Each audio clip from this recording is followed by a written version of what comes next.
A Minger's Tale, Beginnings, written by Rbn Bookmark, read by Jonathon Carley. An ordinary man in time is dead. Tears are shed. You now tend the Lord's flower beds. We spoke always in defence. Neither the other gave quarter or recompense. Gone now my rebellious past, no longer eaten from within by defiance, my days now of compromise and compliance. I tip my hat to the man I barely knew. To Dad, rest in peace, 3rd of July 2013. Forward. British slang definition. A Minger is a male or female who fell out of the ugly tree at birth and hit every branch on the way down.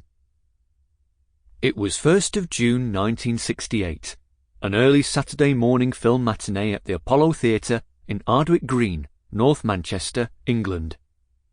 In between showing Flash Gordon, The Lone Ranger and Three Stooges film reels, highlights of Manchester United's famous European Cup win over the Portuguese giants Benfica earlier that week, Wednesday 29th of May, were being shown on the big screen.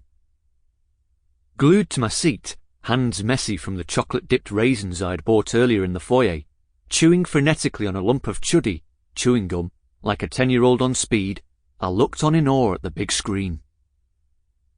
It was like being thrown back in time, watching history being made before my very eyes. I could hear George Best's shot hit the back of the net, the rush of air as Bobby Charlton flicked his few remaining hairs from out of his eyes, while his world-famous comb-over stood on end, glistening with sweat. From that day on, I knew Manchester United was the club for me. When the matinee was over, on went the lights and up went the curtains.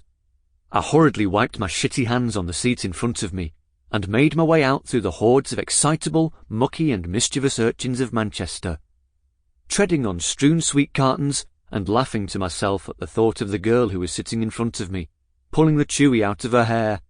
Guilty! Escapism for the price of a sixpence, or 2.5 pence in today's money. This was the 1960s. The Apollo Cinema was a refuge from Manchester's unforgiving post-war backstreets for many of my kind. Happiness came cheap back then. I have often thought about writing a book. What with one thing and another, I never seemed to pull my finger out, until one particular night, when fate, and Manchester United once again, were to become the catalysts that led to me writing this book. Fate led me along a wayward path in life that has seen me go from a council estate in Ardwick Green, Manchester, to a suburb in Stockholm, Sweden.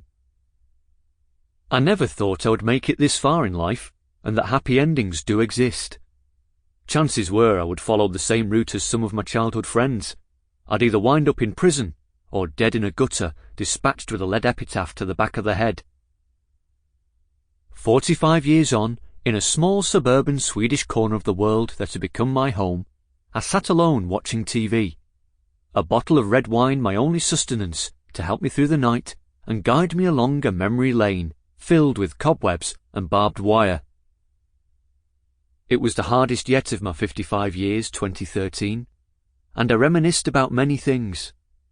It was as if the red wine oiled the memory cogs.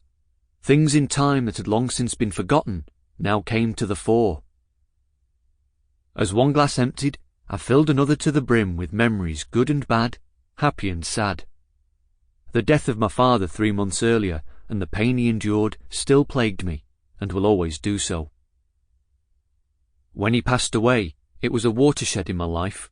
Its repercussions echoed long into 2014, scarring me both physically and mentally. Life is made up of a set of circumstances, loosely comprised of separate episodes, all waiting for a trigger. That trigger can come in many guises, and in my case it was my father's death that started a chain of events, this book being one of them. Death is God sneaking up behind you and delivering a kick up the arse before scarpering, leaving his victim never knowing what it was all about, and his loved ones asking the question, why? I am not a Sample complete. Ready to continue?